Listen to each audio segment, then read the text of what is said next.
So EA dropped the next-gen version of Apex Legends today, and I was able to test out the Xbox Series X version. First, let's discuss the positives. The main changes were better resolution, longer draw distances, and HDR support. Apex previously maxed out at 1440p on next-gen, but there may have been some 4K upscaling. The move to 4K is a welcome upgrade for those with 4K displays. The longer draw distance and HDR are also nice bonuses as well. I'm recording this footage on the Xbox Series X with today's next-gen update, and I'm playing on a 4K Samsung monitor. As you can see, I can maintain a stable 60 FPS at 4K with HDR enabled. It is hard to say whether people with 4K displays are going to notice a big difference, since modern games scale the resolution to maintain stable FPS.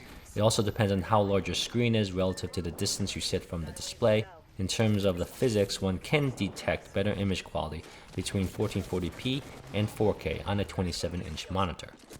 I played Apex on the Series X with the update on both 1440p and 4K, and I did feel the 4K with HDR improved visual fidelity when I switched back and forth between the resolutions. So thanks for that, EA and Respawn Entertainment.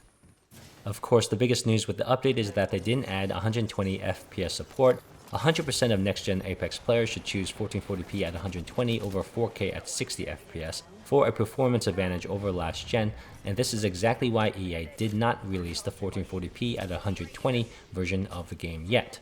So I initially predicted that they could release 120 FPS support for next gen but not improve input lag in order to keep next gen and last gen in more performance parity, but they didn't even bother to increase the FPS, which confirms my initial hypothesis, which is that the reason we weren't getting a next gen update was due to EA trying to protect last gen players from next gen players. So in gunfights, the extra graphical detail of 4K in this next gen update isn't going to increase the performance advantage of next gen over last gen more than there already is, which is why EA made this nothing burger of a change. 120 FPS with better input lag together are what is going to tip the scales in favor of next gen and allow them to run over PC players as well, unless they reduce aim assist on next gen.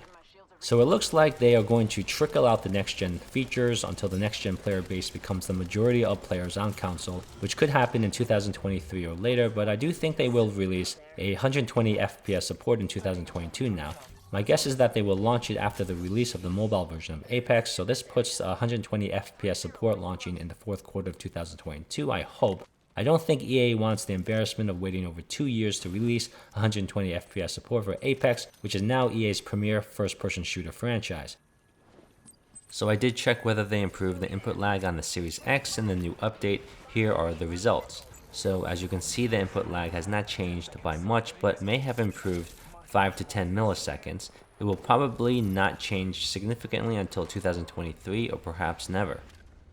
Thanks for watching. If you enjoyed this video, please subscribe.